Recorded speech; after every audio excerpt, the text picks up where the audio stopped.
Hello friends, स्वागत है आप सभी का एक बार फिर आपके अपने YouTube channel GK prince academy पर। दोस्तों, हम लोग डिस्कस कर रहे थे UP triple S C junior stand mains exam के प्रैक्टिस सेट का। ठीक है, तो आज उसी का दूसरा प्रैक्टिस सेट होगा जिसमें हम देखने वाले हैं फुल प्रैक्टिस सेट, जिसमें 100 क्वेश्चन आपको दिए जाएंगे और बहुत ही अच्छे क्वेश्चन इसमें लिए गए हैं। ठीक है, तो चलिए इस वीडियो को स्टार्ट करते हैं। स्टार्ट करने से पहले अगर आप लोग चैनल पर नए अभी तक सब्सक्राइब नहीं किया तो चैनल को सब्सक्राइब कर लीजिएगा, साथ ही साथ वीडियो को भी लाइक करते चलिएगा। ठीक है, इसका पहला प्रैक्टिस सेट हो चुका है, जो लोगों ने नहीं देखा है चैनल पर जाइए, आपको वहाँ से उसका मिल जाएगा।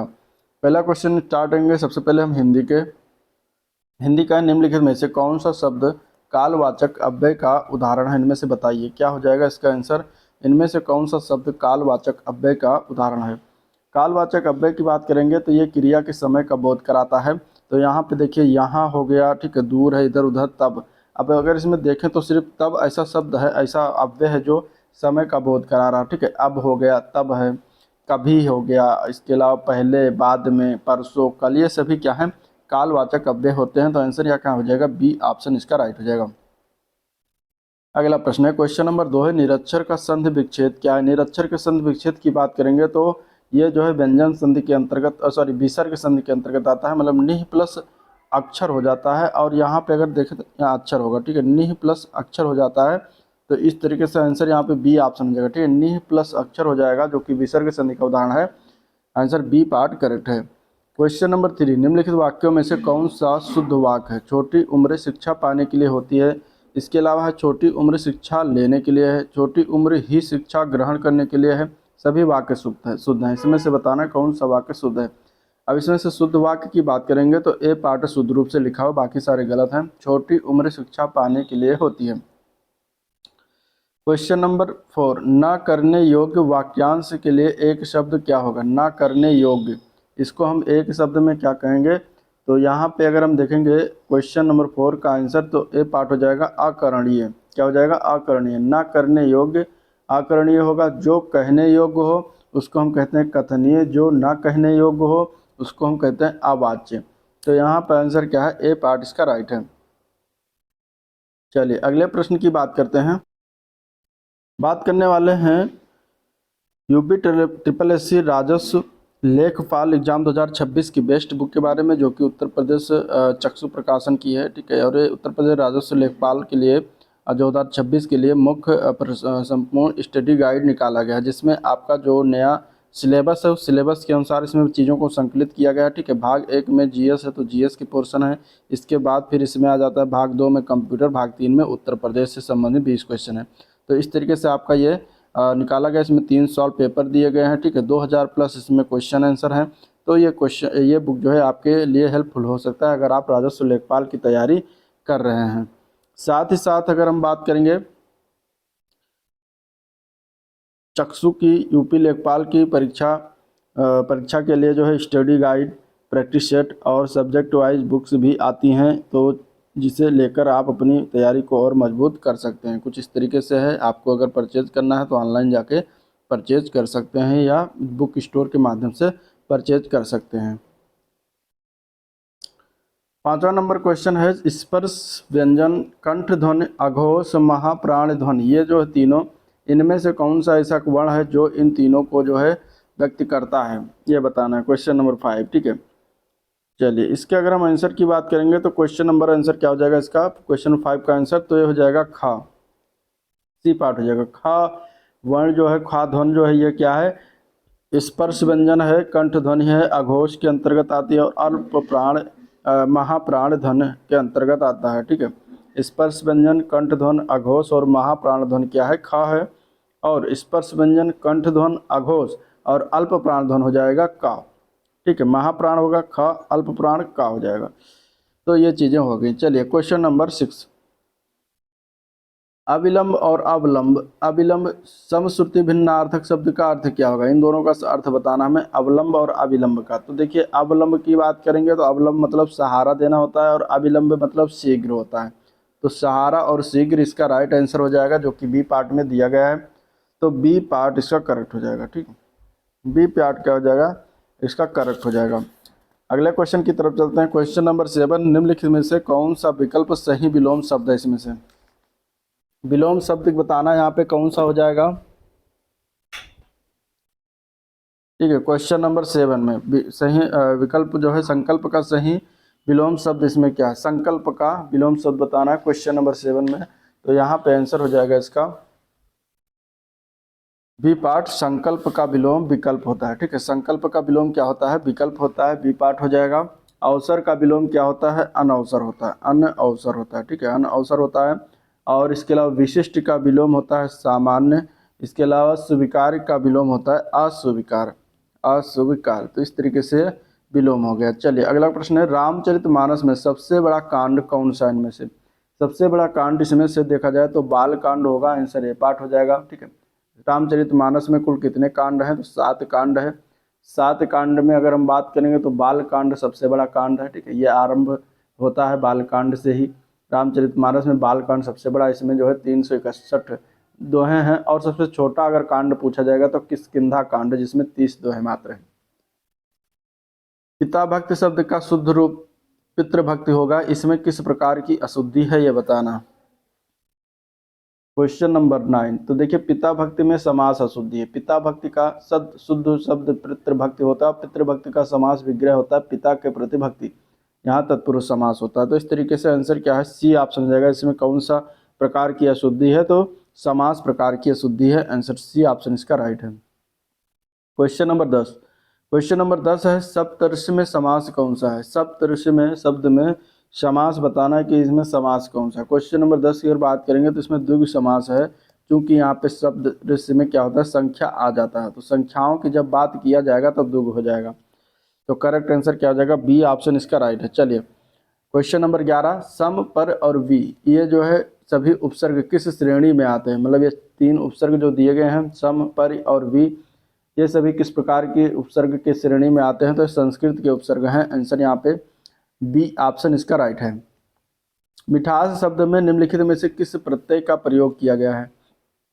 मिठास शब्द की अगर बात करें तो यहाँ पे क्या हो जाएगा इसका आंसर, मिठास शब्द में देखा जाएगा तो ये भाववाचक तद्धित प्रत्यय का प्रयोग किया गया, आंसर यहाँ पे बी ऑप्शन इसका राइट है। ठीक है, मिठास हो गया, बचपन है, चतुराई है, लालिमा है, ये सभी क्या है, भाववाचक प्रत्यय इसमें प्रयोग किए गए हैं। चलिए क्वेश्चन नंबर 13, अनौपचारिक पत्र में स्नेह, सद्भाव और विश्वास को व्यक्त करने वाले शब्द जैसे स्नेहाभिलाषी, दर्शनाभिलाषी, इन शब्दों को क्या कहा जाता है, तो इन शब्दों को कहा जाएगा स्वनिर्देशन। क्या कहा जाता है, स्वनिर्देशन कहा जाता है, सी ऑप्शन इसका राइट हो जाएगा। ठीक है, स्वनिर्देशन। अभिनिवेदन को प्रकट करने वाले जो शब्द होते हैं उसमें भवदिया हो गया, भवदीय है, ये सभी जो है अभिनिवेदन प्रकट करने वाले शब्द हैं। ठीक है, तो ये चीज़ें हो गई। अगले प्रश्न की तरफ बढ़ेंगे। क्वेश्चन नंबर 14 है, निम्नलिखित में से अवधारणा बोधक निपात कौन सा है, अवधारणा बोधक इनमें से निपात क्या हो जाएगा। निपात से क्वेश्चन एक बनने वाला है, इसमें से अगर देखा जाए तो आंसर बी ऑप्शन सही है, लगभग। लगभग में क्या है, अवधारणा बोधक निपात हो जाए, लगभग के अलावा ठीक भी अवधारणा बोधक निपात है। करीब शब्द, करीब जो है निपात क्या है, अवधारणा बोधक है। तो ये सभी ध्यान में रखिएगा। निम्नलिखित में से कौन सा विकल्प भविष्य काल का भेद नहीं, बताइए इसमें से कौन सा आंसर हो जाएगा। क्वेश्चन नंबर 15 का आंसर क्या हो जाएगा, तो देखिए सामान्य भविष्य काल होता है, हेतु हेतु मद भी होता है, संभाव्य भी होता है, तुलनात्मक भविष्य काल नहीं होता। तो आंसर ए पार्ट इसका करेक्ट है। ठीक है, चलिए किस प्रकार किस वाक्य में संप्रदान कारक का प्रयोग किया गया है। संप्रदान कारक की बात करेंगे क्वेश्चन नंबर 16, तो यहाँ देखिए संप्रदान कारक, जहाँ पर किसी को प्रणाम या अभिवादन किया जाता है वहाँ संप्रदान कारक होता है। अब यहाँ पे अगर देखा जाए तो ईश्वर को प्रणाम है, ये क्या है, आंसर यहाँ पे आपका डी ऑप्शन करेक्ट हो जाएगा। मैंने हिमालय को सलामी देनी चाहिए वाक्य में प्रयुक्त वाच्य बताना है, कौन सा हो जाएगा। ठीक है, वाच्य 3 प्रकार के होते हैं, यहाँ पे हमें बताना है कृतवाच्य है कि कर्मवाच्य है या फिर भाववाच्य है। यहाँ पे अगर देखा जाए तो सलामी देनी चाहिए, तो इस प्रकार यहाँ पे क्या हो जाएगा, कर्मवाच्य, क्योंकि यहाँ पे कर्म पर प्रभाव पड़ रहा है। तो आंसर क्या हो जाएगा, ए पार्ट इसका राइट हो जाएगा। ठीक है, अगले क्वेश्चन की तरफ चलते हैं। क्वेश्चन नंबर 18, निम्नलिखित में से उर्दू के उपसर्ग से बना हुआ शब्द कौन सा है। उर्दू के उपसर्ग से इसमें से अगर देखा जाए तो खुशबू शब्द जो है ये उर्दू के उपसर्ग से बना हुआ है, आंसर यहाँ पे ए पार्ट इसका करेक्ट हो जाएगा। क्वेश्चन नंबर 19 है, कार्य, कथन, व्याख्या, उद्यम, इन चारों शब्दों में से कितने स्त्रीलिंग शब्द हैं। स्त्रीलिंग शब्द बताना। क्वेश्चन नंबर 19 का आंसर क्या हो जाएगा, तो सिर्फ एक इसमें से है, आंसर क्या हो जाएगा, स्त्रीलिंग जो है सिर्फ व्याख्या इसमें से क्या है, स्त्रीलिंग है, बाकी सारे जो है पुल्लिंग है। तो आंसर बी ऑप्शन इसका बिल्कुल राइट है। चलिए नेक्स्ट क्वेश्चन, जिस पंक्ति या जिन पंक्तियों में एक शब्द या शब्द समूह अनेक बार आए किंतु उनका अर्थ प्रत्येक बार भिन्न हो तो वहाँ कौन सा अलंकार होता है। तो वहाँ पे अलंकार की बात करा जाएगा तो वहाँ पे क्या हो जाएगा, यमक अलंकार। एक या एक शब्द समूह आए और उनका अलग अलग अर्थ हो तो वहाँ पे क्या हो जाता है, यमक अलंकार। जैसे इसका बहुत एक फेमस उदाहरण है कनक कनक तिसौगुनी मादकता अधिकाय। ठीक है, तो कनक कनक दो बार आया है, इनका दोनों का अलग अलग अर्थ होता है, तो यहाँ पे आंसर डी ऑप्शन करेक्ट है। ठीक है, चलिए, किस विकल्प में अंग्रेजी परिभाषित शब्द का समकक्ष हिंदी परिभाषित शब्द सही है इनमें से। मतलब कि वर्कशॉप बताना, वर्कशॉप सही है क्या, संगोष्ठी। ठीक है, इसके अलावा अगर देखा जाए तो वर्कशॉप संगोष्ठी गलत हो जाए, क्योंकि इसका वर्कशॉप का अर्थ होता है कार्यशाला। और दिया गया है प्रिजर्वेशन। प्रिजर्वेशन मतलब क्या होता है, ये आरक्षण दिया है जो कि गलत है। आरक्षण का होता है रिजर्वेशन। यहाँ पे इसका अर्थ हो जाएगा संरक्षण। ठीक है, प्रिजर्वेशन मतलब संरक्षण करना। फिर अनऑथराइज की बात करेंगे तो अनधिकृत होता है, यहाँ पर अधिकृत दिया गया जो कि गलत है। अनऑथराइज मतलब अनधिकृत, तो ये गलत हो जाएगा। तो मेमोरेंडम जो है ज्ञापन दिया गया, ये बिल्कुल सही है, तो यही आपका आंसर हो जाएगा सही है, डी पार्ट। ठीक है, चलिए, निम्नलिखित में से शुद्ध वाक्य का चयन करना है। शुद्ध वाक्य बताना, क्वेश्चन नंबर 22। गंदा पानी उबाल कर पिए, पड़ोसी ने मुझे स्वतंत्रता दिवस की बधाई दिया, यमुना का पानी गंदा और प्रदूषित है, बच्चा लोग क्रिकेट खेलता है, तो बिल्कुल गलत हो जाएगा। सी अगर पार्ट देखें तो यमुना नदी का पानी प्रदूषित है। ठीक है, तो गंदा और प्रदूषित दोनों लिखने की जरूरत नहीं, सिर्फ प्रदूषित से काम हो जाएगा, तो ये गलती की गई है। पड़ोसी ने मुझे स्वतंत्रता दिवस की बधाई दिया नहीं होना चाहिए था, दी होनी चाहिए थी, तो यह गलत हो जाएगा। आंसर क्या है आपका, आंसर ए पार्ट सही है। उर्दू शब्द सौदा का बहुवचन क्या रूप होता है। सौदा का बहुवचन में क्या रूप होता है, सौदा का बहुवचन की बात करेंगे तो सौदा ही होता है। क्या होता है, सौदा ही होता है, इसमें परिवर्तन नहीं होता। तो आंसर क्या हो जाएगा, इसके रूप में कोई परिवर्तन नहीं होगा, बी ऑप्शन करेक्ट हो जाएगा। निम्नलिखित में से विसर्ग संधि को पहचानिए। विसर्ग संधि क्या होता है, तो विसर्ग संधि की अगर बात करें क्वेश्चन नंबर 24, तो यहाँ पे देखिए मनोहर जो दिया गया है ये विसर्ग संधि है, क्योंकि इसका विसर्ग जब करेंगे संधि विच्छेद तो मनः प्लस हर आता है, और ये जहाँ दो बिंदी आ जाती है वो विसर्ग संधि हो जाता है, तो आंसर यहाँ पे डी ऑप्शन करेक्ट हो जाएगा। ठीक है, जगदीश में व्यंजन संधि है, क्योंकि अगर इसको आप विसर्ग संधि विच्छेद करेंगे तो जगत प्लस ई से बनेगा, जगदीश हो जाएगा। महेश जो दिया गया, महेश में क्या है, यहाँ पे स्वर संधि है, महेश में महा प्लस ईस करते हैं। ठीक है, निरंतर नि प्लस अंतर, निरंतर और मनोहर में दोनों में है, तो निरंतर यहाँ पे क्या हो जाएगा, निह प्लस अंतर, निह प्लस अंतर। ठीक है, तो यहाँ पे बताना सही कूट का चयन करना है, तो ए और डी ये दोनों में हो जाएगा, तो आंसर क्या हो जाएगा, डी ऑप्शन करेक्ट है यहाँ पे। ठीक है, मनोहर, डी पार्ट करेक्ट है। चलिए, अगले क्वेश्चन की तरफ चलते। क्वेश्चन नंबर 25, किस विकल्प में सभी शब्द पर्यायवाची नहीं है, ये बताना है। रसना, जिह्वा, जवान, यानी जिह्वा यानी जीव की बात करा, जीव का पर्यायवाची रसना होती है, जीव का प्रवाची जवान क्या होता है, तो ये गलत है, जवान नहीं होता। ठीक है, रसना, जिह्वा, जुबान होता है जो पर्यायवाची होता है, तो इस प्रकार यही आंसर हो जाएगा जिसमें गलत था। बाकी धनु, चाप, शरासन ये तीनों धनु के धनुष के पर्यायवाची हैं। कुबेर, राजराज, यक्षराज एक दूसरे के पर्यायवाची, निर्वाण, कैबल्य, मुक्ति एक दूसरे के पर्यायवाची, तो आंसर ए पार्ट इसका हो जाएगा। चलिए, छंद बताना अगले में कौन सा है। निज भाषा उन्नत है, सब उन्नत को मूल, बिन निज भाषा ज्ञान के मिटे न हिये को शूल। इसमें से छंद बताना क्या हो जाएगा। छंद यहाँ पे किस प्रकार का छंद है, तो ये एक दोहा छंद है। ठीक है, तो आंसर क्या हो जाएगा यहाँ पे, ए पार्ट इसका करेक्ट है, दोहा छंद है। इस प्रकार का जो आता है आपका वो दोहा छंद में होता है। ठीक है, आंसर क्या हो जाएगा यहाँ पे, ए पार्ट इसका राइट हो जाएगा। चलिए, क्वेश्चन नंबर 27, निम्नलिखित पंक्तियों में से कौन सा रस है। बत रस लालच लाल की मुरली धरी लुकाए, सौ करें भौहें हंसे देन कहे नट जाए। इसमें रस बताना है। रस की बात करेंगे तो यहाँ पे देखिए श्रृंगार रस का एक उदाहरण है ये, आंसर सी ऑप्शन राइट हो जाएगा, श्रृंगार रस। चलिए, अगले क्वेश्चन की तरफ चलते हैं। इनमें से कौन सा कवि फूल बाबू के नाम से भी जाना जाता है। फूल बाबू के नाम से इसमें से राजकमल चौधरी को जानते हैं, तो यहाँ पे आंसर बी ऑप्शन करेक्ट हो जाएगा।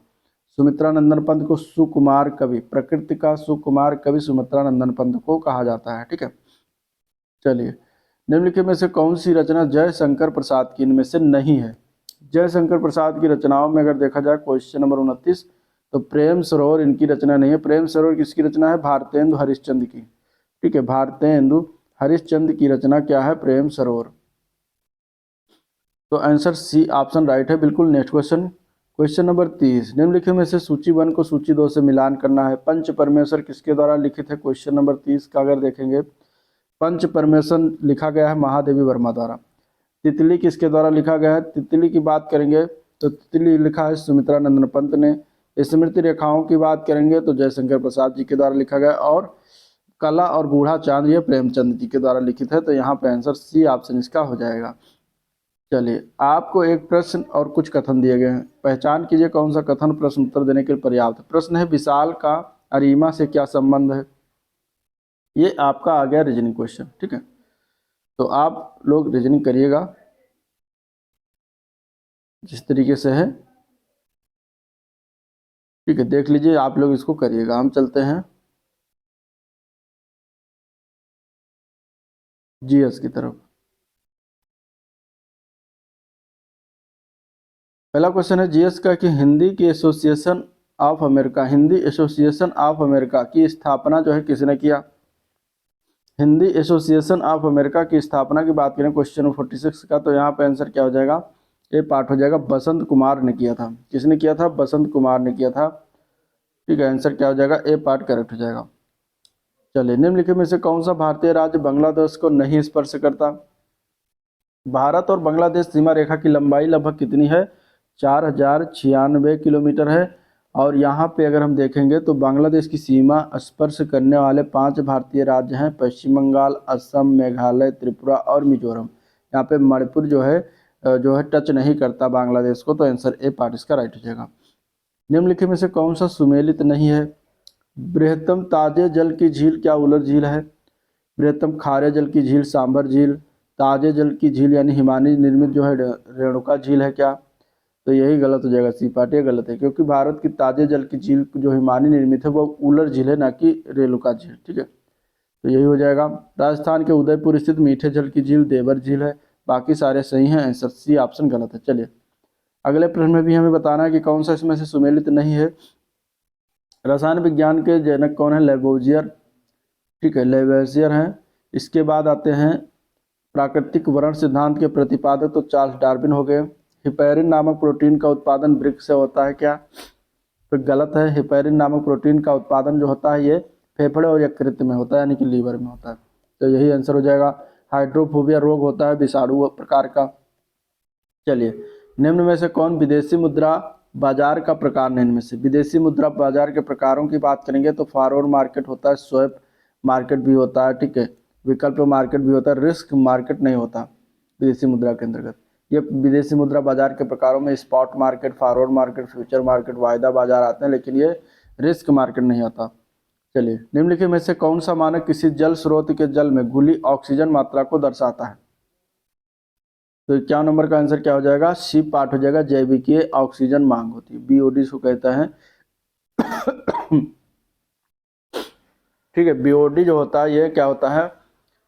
इसके द्वारा ऑक्सीजन की मात्रा को घुली हुई दिखाया जाता है कि कितनी ऑक्सीजन मात्रा उसमें है। तो सी पार्ट इसका करेक्ट हो जाएगा। चलिए, क्वेश्चन नंबर 52, पारंपरिक निर्वाह खेती के लिए निम्नलिखित में से कौन सा कारक इसमें से जिम्मेदार है? तो यहाँ पे अगर हम देखेंगे तो मानसून बिल्कुल जरूरत है खेती के लिए, मिट्टी की उर्वरता होनी चाहिए, पर्यावरण स्थिति होनी चाहिए। तो आंसर क्या है? डी ऑप्शन, उपरोक्त सभी। ये सभी कारक क्या होते हैं? जिम्मेदार होते हैं। चलिए, निम्नलिखित में से किस संविधान संशोधन अधिनियम द्वारा राष्ट्रीय अनुसूचित जाति आयोग, राष्ट्रीय अनुसूचित जनजाति आयोग का विभाजन किया गया? कौन सा संशोधन किया गया था इसके लिए? तो वो था 89वां संविधान संशोधन अधिनियम 2003, जिसके तहत जो है राष्ट्रीय अनुसूचित जाति और अनुसूचित जनजाति आयोग को विभाजन करके अलग कर दिया गया था, ठीक है।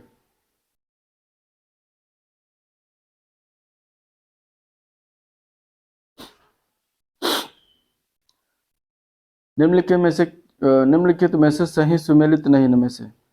तो देश का सर्वोच्च कानून अधिकारी कौन सा होता है? माफ कीजिए, देश का सर्वोच्च कानून अधिकारी किस अनुच्छेद में? तो अनुच्छेद 165 में है क्या? भारत का नियंत्रक एवं महालेखा परीक्षक अनुच्छेद 148 में है क्या? तो ये बिल्कुल सही है, बी पार्ट। संघ लोक सेवा और राज्य लोक सेवा सदस्यों की नियुक्ति कार्यकाल 316 के तहत होता है, तो ये भी सही है। राज्य की राजभाषा एवं भाषा 345 में, तो ये भी सही। तो गलत कौन सा? ए पार्ट गलत हो जाएगा। देश का सर्वोच्च कानून अधिकारी जो है वो 165 के अंतर्गत जो बताया गया है, ये क्या है? गलत है, ठीक है, क्योंकि 165 के अंतर्गत आता है राज्य का महाधिवक्ता का नियुक्ति का प्रावधान है। चलिए, और अगर सर्वोच्च कानून अधिकारी की बात करेंगे तो वो होता है महान्यायवादी, जिसको कहते हैं अटॉर्नी जनरल ऑफ इंडिया। तो ये भारत के महान्यायवादी को अनुच्छेद 76 के 1 में जो है भारत के राष्ट्रपति द्वारा नियुक्त किया जाता है। चलिए क्वेश्चन नंबर 55, जब तरंग गति की दिशा माध्यम के कणों के कंपन करने की दिशा के लंबवत होती है तो उसे क्या कहा जाता है? तो यहाँ पे आंसर क्या हो जाएगा इसका? बी ऑप्शन करेक्ट हो जाएगा। ठीक है, अनुप्रस्थ तरंग कहते हैं। क्या कहते हैं उसको? अनुप्रस्थ तरंग कहते हैं। आंसर बी ऑप्शन इसका राइट है। भारत सरकार द्वारा ग्रामोदय से भारत उदय योजना का शुभारंभ किस राज्य में किया गया? तो यहाँ पे अगर हम देखेंगे तो आंसर क्या हो जाएगा इसका? क्वेश्चन नंबर 56 का आंसर क्या हो जाएगा? यहाँ पे सी पार्ट हो जाएगा, मध्य प्रदेश राज्य से शुभारंभ किया गया है। तो आंसर क्या हो जाएगा? सी ऑप्शन इसका बिल्कुल करेक्ट है। ठीक है, मध्य प्रदेश राज्य से 14 अप्रैल 2016 को किया गया है। तो आंसर क्या हो जाएगा यहाँ पे? B option right, C option right हो जाएगा। विभिन्न ऊतकों तथा कोशिकाओं के बीच स्थित अंतराकोशिकीय अवकाशों में पाया जाने वाला हल्का पीला द्रव क्या कहलाता है? तो उसको हम कहते हैं लसिका द्रव। क्या कहते हैं? लसिका द्रव, जो कि हल्का पीला होता है। आंसर यहाँ पे डी ऑप्शन करेक्ट है। ठीक है, नेक्स्ट क्वेश्चन है, निम्नलिखित में से चेचू जनजाति कहाँ पाई जाती है? चेचू जनजाति की बात करेंगे तो क्या ही आंसर हो जाएगा इसका चेचू जनजाति का? क्वेश्चन नंबर 58, क्वेश्चन नंबर 58 की बात करेंगे तो चेचू जनजाति कहाँ पाई जाती है? तो सिक्किम, असम, दो ऑप्शन इधर है और तीन ऑप्शन इधर है। ठीक है, उड़ीसा और मणिपुर। चेचू जनजाति की बात करेंगे तो यहाँ कहाँ पाई जाती है? तो ये उड़ीसा राज्य में पाई जाती है। तो आंसर क्या है? सी ऑप्शन करेक्ट हो जाएगा। ठीक है, परम भागवत की उपाधि धारण करने वाला पहला गुप्त शासक कौन था? तो उसका नाम क्या था? तो उसका नाम था चंद्रगुप्त द्वितीय। आंसर बी ऑप्शन करेक्ट है। अगला प्रश्न है, उत्तर प्रदेश सरकार ने अपने टीकाकरण कार्यक्रम को और अधिक प्रभावी बनाने के लिए किस ऐप को लॉन्च किया है? और यह डिजिटल प्लेटफॉर्म स्टाफ नर्सों, सहायक नर्स, मिडवाइफ यानी कि एएनएम, स्वास्थ्य कार्यकर्ताओं के लिए विकसित किया गया है। तो क्वेश्चन नंबर 60 का आंसर क्या हो जाता है? बी पार्ट हो जाता है, राइज एप्लीकेशन। ठीक है, राइज ऐप लॉन्च किया गया। राइज मतलब रैपिड इम्यूनाइजेशन स्किल एनहेंसमेंट जो है, ये ऐप है जिसको लॉन्च किया गया है, जो कि ये बच्चों के नियमित टीकाकरण को बेहतर करने के लिए। चलिए क्वेश्चन नंबर 61 को सुमेलित करना है। लिंगराज मंदिर कहाँ पर स्थित है? तो लिंगराज मंदिर जो है ये भुवनेश्वर में है, उड़ीसा में। भुवनेश्वर की राजधानी उड़ीसा में है।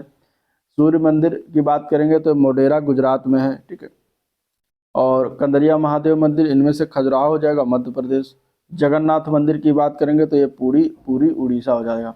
तो इस प्रकार ये मिलान करने के लिए आता है। यहाँ पे आंसर हो जाएगा इसका बी ऑप्शन।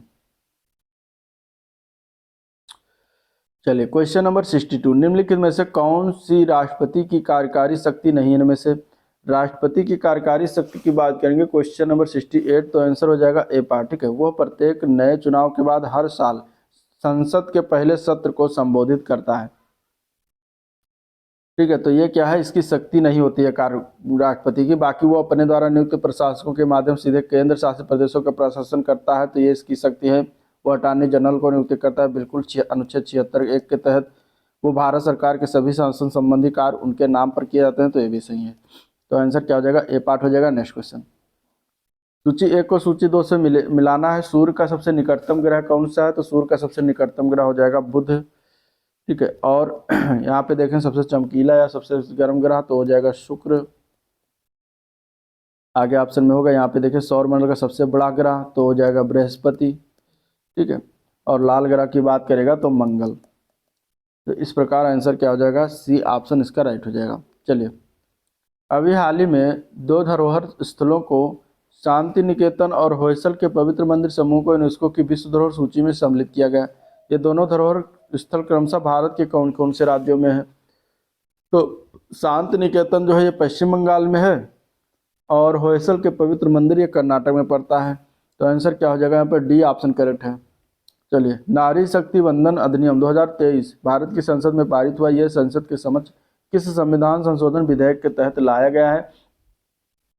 तो ये लाया गया है 128वां संविधान संशोधन विधेयक के तहत। आंसर यहाँ पे डी ऑप्शन इसके लिए राइट है। ठीक है, अब इसके तहत अगर हम बात करेंगे तो लोकसभा, राज्यसभा, राज्य विधानसभा और दिल्ली विधानसभा में महिलाओं के लिए 1/3 सीटें आरक्षित करता है ये। तो यहाँ पे आंसर क्या है? डी ऑप्शन इसका करेक्ट है। चलिए, MS वर्ड, अब आ गया आपका जो है कंप्यूटर। MS वर्ड 365 में प्रिंट प्रीव्यू जाने के लिए निम्न में से किस शॉर्टकट की का प्रयोग किया जाता है?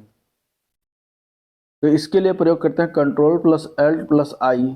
आंसर क्या हो जाएगा इसका? बी ऑप्शन करेक्ट है। ठीक है, चलिए MS वर्ड में रिस्ट्रिक्ट एडिटिंग का विकल्प किस मेनू में होता है? MS वर्ड में रिस्ट्रिक्ट एडिटिंग का विकल्प रिव्यू मेनू में होता है। आंसर क्या हो जाएगा? रिव्यू। ठीक है, ये पार्ट करेक्ट हो जाएगा। रिव्यू मेनू का प्रयोग डॉक्यूमेंट्स के अलग अलग जो है इमेज को देखने और बदलने के लिए किया जाता है।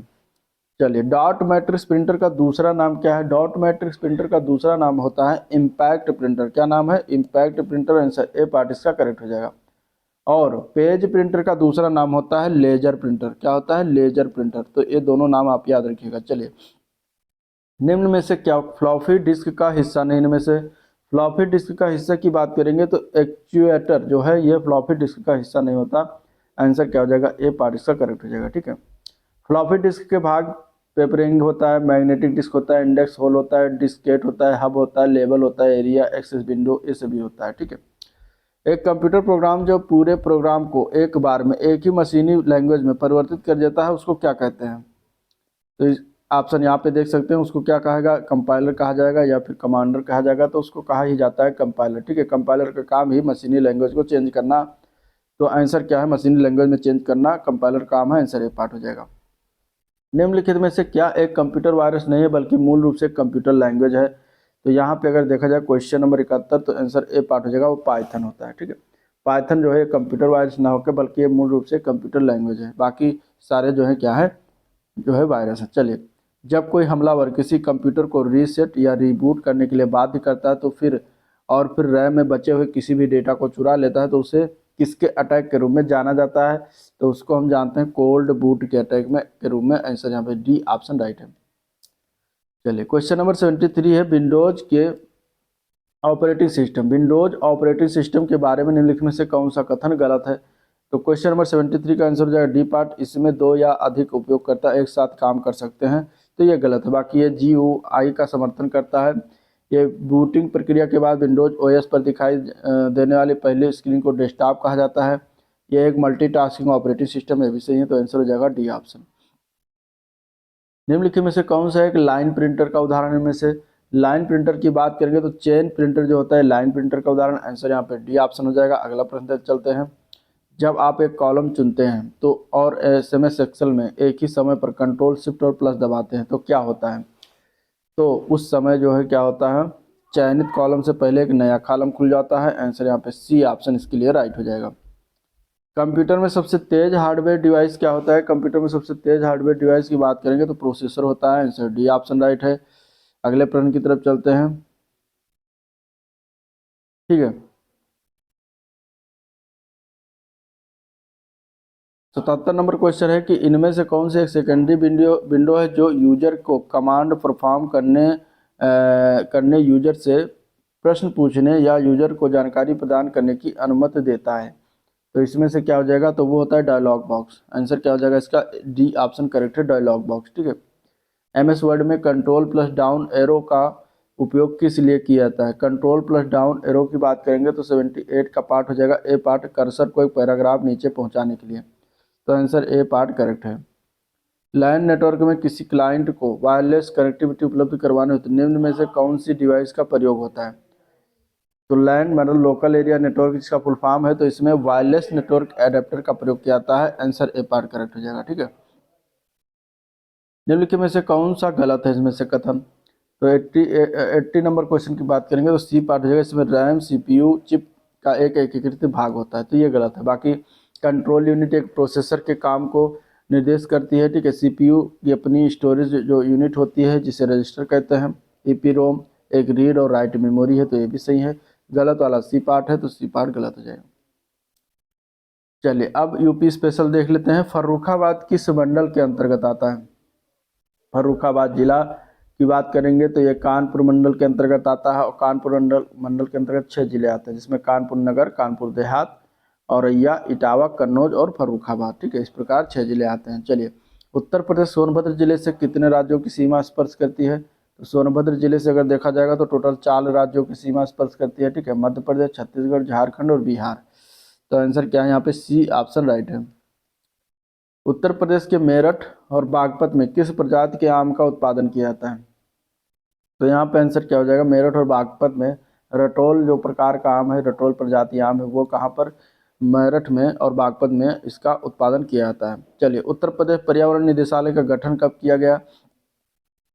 उत्तर प्रदेश पर्यावरण निदेशालय का गठन कब किया गया है? तो उत्तर प्रदेश पर्यावरण निदेशालय का गठन वर्ष 1976 में हुआ है। आंसर यहाँ पे सी ऑप्शन इसका राइट हो जाएगा। ठीक है, चलिए क्वेश्चन नंबर 85, निम्नलिखित में से कौन सा सुमेलित नहीं है? पलिया हवाई अड्डा कहाँ पर है? पलिया हवाई अड्डा लखीमपुर खीरी में है क्या?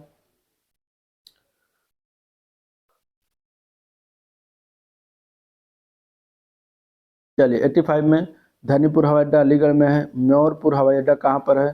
तो चित्रकूट दिया गया, जो कि गलत है। म्योरपुर हवाई अड्डा की बात करेंगे तो ये सोनभद्र में पड़ता है। ठीक है, सोनभद्र में पड़ता है, और यहाँ पे यही आपका आंसर है, गलत वाला बताना था। बाकी हिंडन हवाई अड्डा कहाँ पर है? गाजियाबाद में, सही है। तो आंसर क्या है? सी ऑप्शन है। नेक्स्ट क्वेश्चन, वर्ष 1971 में दुग्ध उत्पादन को बढ़ावा देने के हेतु केंद्र सरकार द्वारा ऑपरेशन फ्लड प्रारंभ किया गया। यह ऑपरेशन फ्लड 1 वर्ष 1973 में उत्तर प्रदेश किन जिलों में प्रारंभ हुआ? 36 का आंसर की बात करें, सी पार्ट है, मेरठ, वाराणसी और बलिया जिलों में प्रारंभ हुआ था। आंसर यहाँ पे क्या हो जाएगा? सी ऑप्शन राइट है। निम्नलिखित में से कौन सा सुमेलित नहीं है? इनमें से चौधरी चरण सिंह सहारनपुर से रिलेटेड है क्या? और जियाउद्दीन बर्नी बुलंदशहर, अबुल फजल आगरा, मदन मोहन मालवीय प्रयागराज। तो और सभी सही है, बस इसमें गलत कौन सा है? ए पार्ट गलत है। चौधरी चरण सिंह का जन्म जो है मेरठ में हुआ था, ना कि सहारनपुर में। ठीक है, तो गलत वाला कौन सा? ए पार्ट है, और ए पार्ट ही आंसर हो जाएगा, बाकी सारे सही हैं। चलिए, निम्नलिखित कथनों पर विचार करना है। हिंदुस्तान एल्युमिनियम कॉर्पोरेशन रेणुकूट सोनभद्र में स्थित है। ठीक है, इसके अलावा कोयला खनन उद्योग सिंगरौली सोनभद्र में है। फिर है सोनभद्र उत्तर प्रदेश राज्य का सबसे पूर्वी जिला है। तो बताना है कि इसमें से सही विकल्प कौन सा है। सही विकल्प की बात करेंगे तो पहला तो सही है, दूसरा सही है, तीसरा गलत है। तो आंसर हो जाएगा ए पार्ट। ठीक है, क्योंकि अगर हम बात करेंगे सोनभद्र की तो सबसे दक्षिणी जिला हो जाएगा। ये क्या है? सबसे दक्षिणी जिला है। और सबसे पूर्वी जिला का नाम क्या है? पूर्वी जिला का नाम है जिला बलिया। ठीक है, तो इस प्रकार ये आंसर हो जाएगा 1 और 2। चलिए नेक्स्ट क्वेश्चन, उत्तर प्रदेश के निम्नलिखित मेले एवं उनके स्थान सही सुमेलित नहीं में से कौन सा? सरधना मेला कहाँ लगता है? मेरठ में। काकोड़ा मेला बुलंदशहर में, जो कि गलत है, क्योंकि काकोड़ा मेला लगता है बदायूं शहर में। ठीक है, बदायूं जिले में। तो काकोड़ा मेला कहाँ लगता है? बदायूं जिले में, तो बी पार्ट हो जाएगा इसका आंसर। तिगरी मेला अमरोहा में लगता है, बटेश्वर मेला आगरा में लगता है, बिल्कुल सही है। चलिए अगले क्वेश्चन की तरफ बढ़ते हैं। क्वेश्चन नंबर 90, उत्तर प्रदेश में नहर का सर्वाधिक विस्तार है कहाँ पर है? तो नहर का सर्वाधिक विस्तार की जब बात करेंगे तो इसका आंसर क्या हो जाएगा?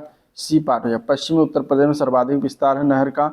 सर्वाधिक नहरें जो है किस जिले में है? तो ये भी ध्यान में रखिएगा, जो है रायबरेली जिले में है। ठीक है, चलिए क्वेश्चन नंबर 91, उत्तर प्रदेश स्थित ताजमहल एवं आगरा के किला के यूनेस्को की विश्व विरासत सूची में कब शामिल किया गया? तो ताजमहल एवं आगरा का किला को 1983 में सम्मिलित किया गया था, और फतेहपुर सीकरी जो विरासत स्थल सूची में शामिल किया गया था 1986 में। तो आंसर क्या हो जाएगा? ए पार्ट इसका राइट हो जाएगा, 1983। ठीक है, चलिए क्वेश्चन नंबर 92 है, उत्तर प्रदेश सरकार ने किस ऐतिहासिक स्मारक से जुड़वा मछली का प्रतीक चिन्ह बनाया है? तो यह बनाया गया है रूमी दरवाजा से। ठीक है, रूमी दरवाजा पर जो बना हुआ है जुड़वा मछली, वहाँ से लिया गया है। रूमी दरवाजा कहाँ पर है? लखनऊ जिले में है, जो कि उत्तर प्रदेश की राजधानी है। रूमी दरवाजा की ऊंचाई की बात करेगा तो 60 फीट, याद रखिएगा, याद पूछा गया क्वेश्चन है। आगरा संगीत घराने का प्रवर्तन किसके द्वारा किया गया? आगरा संगीत घराने का प्रवर्तन 93 की बात करेंगे तो क्या हो जाएगा इसका आंसर? तो सी पार्ट है, श्याम रंग और सरस रंग के द्वारा। क्वेश्चन नंबर 94 है, किस वर्ष काशी हिंदू विश्वविद्यालय में भारत कला भवन की स्थापना की गई, जो भारत के विशाल चित्रकला संग्रहालय में से एक है? काशी हिंदू विश्वविद्यालय की स्थापना 1920 में किया गया था। ठीक है, काशी हिंदू विश्वविद्यालय में भारत कला भवन की स्थापना 1920 में किया गया था। तो आंसर बी ऑप्शन इसका राइट है। निम्नलिखित में से कौन सा जिला उत्तर प्रदेश के बुंदेलखंड क्षेत्र से संबंधित है? बुंदेलखंड क्षेत्र में चित्रकूट आता है। ठीक है, बांदा आ जाता है। इसके अलावा अगर हम बात करेंगे तो महोबा आ जाता है, झांसी, जालौन, हमीरपुर, ललितपुर, ये सभी जिले आते हैं बुंदेलखंड क्षेत्र में। तो आंसर यहाँ पे डी ऑप्शन इसके लिए राइट है। उत्तर प्रदेश सरकार के वन विभाग द्वारा कब गांगे डॉल्फिन को प्रदेश के जलीय जीव के रूप में मान्यता दी गई? तो 96 का आंसर क्या हो जाएगा, सी पार्ट हो जाएगा। अक्टूबर 2023 में ये मान्यता दिया गया था। ठीक है। उत्तर प्रदेश सरकार ने बलरामपुर जिले में मिशन शक्ति अभियान का प्रारंभ कब किया था? तो यह किया गया है 17 अक्टूबर 2020 को। ठीक है, यह किया गया था। अक्टूबर 2024 से 90 दिवसीय मिशन शक्ति फेज 5 प्रचलित है इस समय। तो आंसर क्या हो जाएगा यहाँ पे, बी ऑप्शन इसका करेक्ट है। चलिए अगला क्वेश्चन की तरफ चलते हैं। 98 नंबर क्वेश्चन है, वर्ष 2021 में गीता प्रेस जो गोरखपुर में है को कौन सा पुरस्कार प्रदान किया गया? तो इसके लिए दिया गया था गांधी शांति पुरस्कार। ठीक है, तो आंसर क्या हो जाएगा यहाँ पे, बी ऑप्शन इसका राइट है। क्वेश्चन नंबर 99, महाभारत सर्किट में कौन कौन से सम्मिलित जिले हैं? महाभारत सर्किट की बात करेंगे तो इसमें काम्पिला जाता है। ठीक है, इसके अलावा हस्तिनापुर हो गया, अहिछत्र है, बरनावा है, मथुरा हो गया, साथ ही साथ कौशाम्बी भी हो गया, गोंडा है, लाक्षागृह है। ठीक है, हंडिया यानी जो प्रयागराज में पड़ता है। इसके अलावा कीच वध स्थल राठ में हमीरपुर में है और विदुर कुटी बिजनौर में। तो ये सभी सम्मिलित हैं। 99 का आंसर क्या हो जाएगा, इनमें डी पार्ट है, सभी सम्मिलित हैं। चलिए अगले क्वेश्चन की तरफ चलते हैं। हॉकी के जादूगर मेजर ध्यानचंद की स्मृति में कहाँ पे हाल ही में प्रदेश के मुख्यमंत्री ने देश के पहले डिजिटल हॉकी म्यूजियम का उद्घाटन किया? तो ये किया गया है झांसी में। यहाँ पे आंसर क्या हो जाएगा इसका, बी ऑप्शन करेक्ट हो जाएगा। ठीक है, तो ये था ओवरऑल वीडियो जिसको हम लोगों ने देखा, डिस्कस किया। अगर वीडियो पसंद आया तो लाइक करिए, चैनल को सब्सक्राइब नहीं किया तो सब्सक्राइब करिए, साथ ही साथ वीडियो को भी शेयर कर दीजिएगा। ठीक है, और आज का वीडियो में एंड करते हैं, मिलते हैं नेक्स्ट प्रैक्टिस सेट में, तब तक के लिए थैंक यू।